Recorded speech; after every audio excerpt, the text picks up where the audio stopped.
very charming neighborhood, especially away from the waterfront.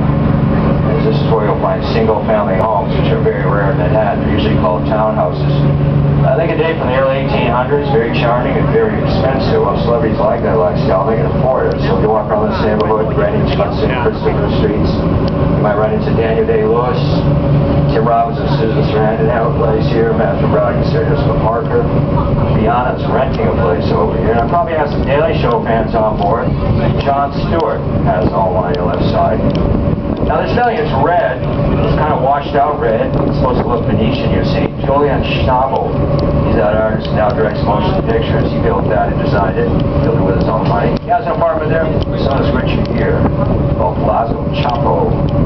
We've got 3 glass towers, designed by Richard Meyer. The middle tower is where Calvin Klein has the top 3 stories of the building, so he's got what they call a triplex apartment. The third tower downriver with the somewhat wider windows is where Hugh Jackman has a condominium, the X-Man himself. And right between the second and third towers in this charming West Village is Perry Street. I think some of my passengers know we used to live down Perry Street. Carrie Bradshaw lived right down that street, of course. Sex in the City. Now, if we have a nice day, I don't think this is it, but if you want to go to the Empire State Building some evening, like last night was terrific, you want to avoid all the hassles, the Empire State Building, crowded elevators, security, long lines, come down to this pier on your left. See the pier with the white tent on it? That's called the Christopher Street Pier. That's a pier that was about to fall in the water a few years ago. But if you have a nice evening, you're around, come down here, get some food and drink right there in the charming West Village, and make your way down to this pier and hang out with us New Yorkers. Save some money and don't be hassled as much as you can here at the Empire State Building. I think some of you know what I'm talking about. Look on your right.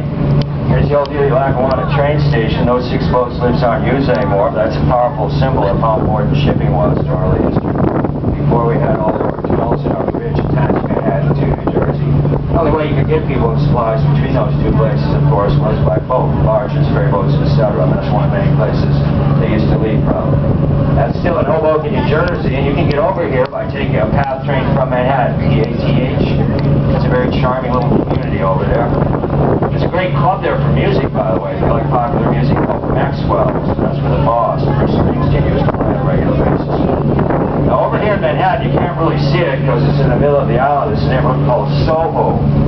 So this means south of Houston Street. It is a neighborhood of old light industry buildings dating from the late 1800s, finish off with ornamental cast iron. There was new technology back then. Industry moved out in the 1950s and 60s. Artists moved in, started living loft style, coined the name Soho. Then after the artists, of course, came galleries, shops, and restaurants. Now, some of you on board might be looking for casual clothing, you know, jeans, sweatshirts, sneakers, that kind of stuff.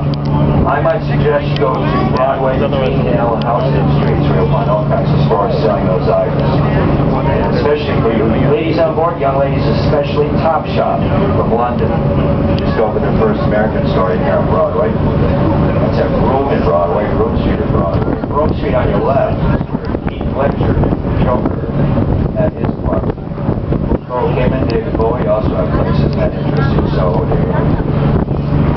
But now we're crossing a tunnel. Look on either side of the boat. You see these sandy-colored items. These are the vents for the Holland Tunnel, named after Clifford Holland. He's the man who engineered the tunnel. It's the first tunnel built underneath water. 4 internal combustion vehicles, so it's definitely a landmark. About 18 million vehicles use this tunnel in an average year. Now on the left side, the Manhattan side, if he's on to Canal Street, which goes over to New York's Chinatown, which you're not going to see today. Chinatown, it's a big Chinatown, the largest in North America. And if you're looking for Chinese food, you might want to try going to Mott Street, M-O-T-T, especially south of Canal, for some great Chinese. And you smart shoppers, I think you know this already. Chinatown's a good place to look for handbags and jewelry. But this neighborhood closest to us, south of Canal,